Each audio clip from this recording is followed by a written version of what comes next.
So there was a chance that we could potentially not play the Giants on Sunday Night Football, and it could have been flexed out.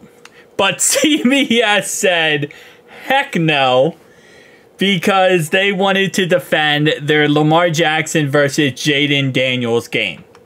And I'll be honest with you, I don't blame CBS Sports at all. I mean, first off, NBC, yeah. I mean, like, think of it like this, NBC, right? The Giants look very bad, right? And we're right now on our come up. We're right now on our, peak performance. We're on our slant upward.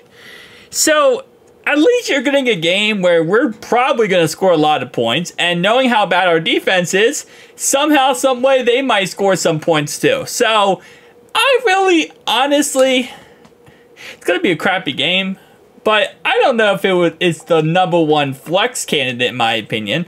I think overall wise, our Giants game's going to be kind of like our Panthers game. I don't think they're going to score as much points, though. I think, honestly, it's probably going to be like we win that game 28-17. But who knows? We have problems.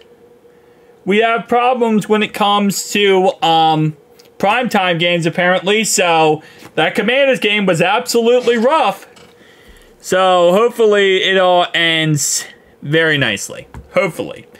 But yeah, no, that Commanders game and Ravens game is kind of funny too, because going into the season, that game, nobody expected that anyone would want that to be a primetime game, like Commanders Ravens. Going into the season, I'm sure the spread on that game was probably like plus 15 Ravens. It was probably something ridiculously crazy in the Ravens' favor because, listen, I mean, going into the season, it was kind of thought of, okay, well, the Ravens are going to be a great team, and, the Commanders are going to not be a great team. The Commanders are going to struggle. I think the win total going to the season, I want to say, is like 5-6 wins. It was something very, very low. Now, of course, that has completely changed the game.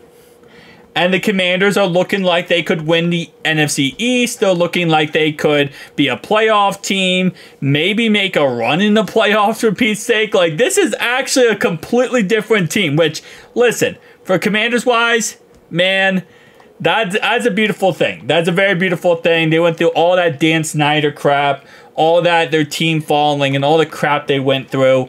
And now they're on the come up. And they're actually a really good team now. Well, I mean, they were always a good team. In my opinion, I always thought they were a good team.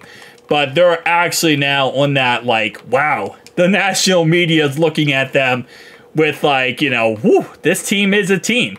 So, shout out to them for that. I mean, they're taking the dubs now. But, yeah, no, I don't, again, it's like I don't blame NBC for wanting to flex that game out. Or flexing our game out.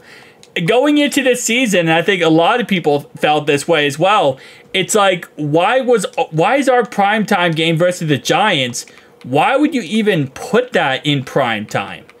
Even going into this season, even if we were right now we're going through a struggle, right? Even if we're going through a struggle, ain't nobody want to see the Giants on primetime football?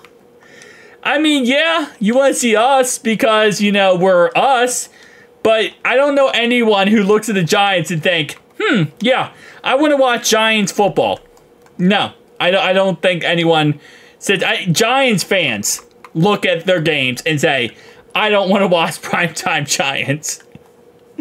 Oh, Lordy. But yeah, I mean, again, overall wise, shout out to CBS for saying no. And NBC, I can't even blame you. I can't even blame you at this point.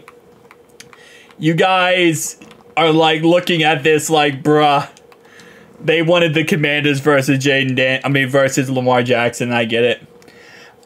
With that being said, we have our game upcoming.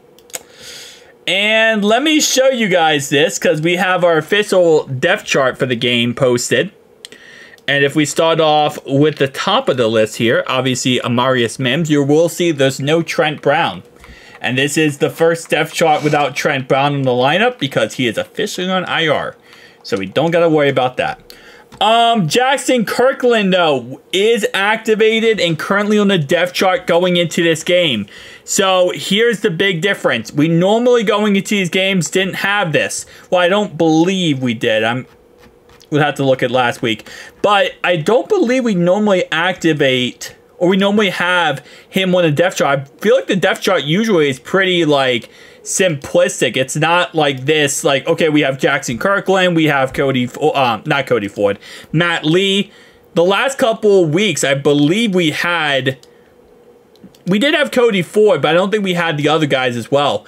But anyway, though, we do have Drew Sample, who is, again, always listed as starting tight end, even though, yeah, he actually does get a lot of snaps. Actually, I shouldn't say he doesn't get a lot of snaps. He does get a lot of snaps. And to correct myself, last week, last week, our depth chart versus the Panthers, Orlando Brown, Amarius Mims was listed as the backup left tackle. Trent Brown's backup was Amarius Mims as well. Obviously, Trent Brown was hurt, but he wasn't on the IR yet. So, to correct myself here, this was last week's,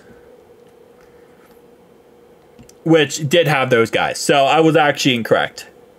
So let's go back to this week. We have this week, and then we have, let me pull up last week's. Actually, let me just do a separate tab. Do a separate tab for you guys. All right, so last week's we had this, and then this week we have this. So I think it's because Jackson Kirkland was on it twice. It kind of confused me, but Matt Lee was on it last week as well. Jamar Chase, leading receiver. Jermaine Burton. Let me see. Anything? Let's see. Is there any difference from last week's roster? Travion, no. I mean, yeah, for the most part, everything else is the same. Yeah. I mean, you can expect it to be the same, especially going into this week. You kind of expect the whole entire roster to be exactly the same. Because there wasn't any real major injuries, except for, again, Trey Hendrickson. But even if as long as Trey's on the roster, he's going to be listed as a starter. Even if he's hurt, he's going to be listed as the starter. Doesn't matter. So, yeah, everything else is the same for the most part. Again, hopefully we do get Jordan Battle involved. Hopefully we do get Moma Jamita involved. Hopefully we can actually utilize him as quarterback spy on this, in this upcoming game versus the Ravens. It's going to be a tough game. That's no ifs and buts about that. It's going to be a very tough game. I kind of wish we started utilizing Jermaine Burton as a punt and kick returner.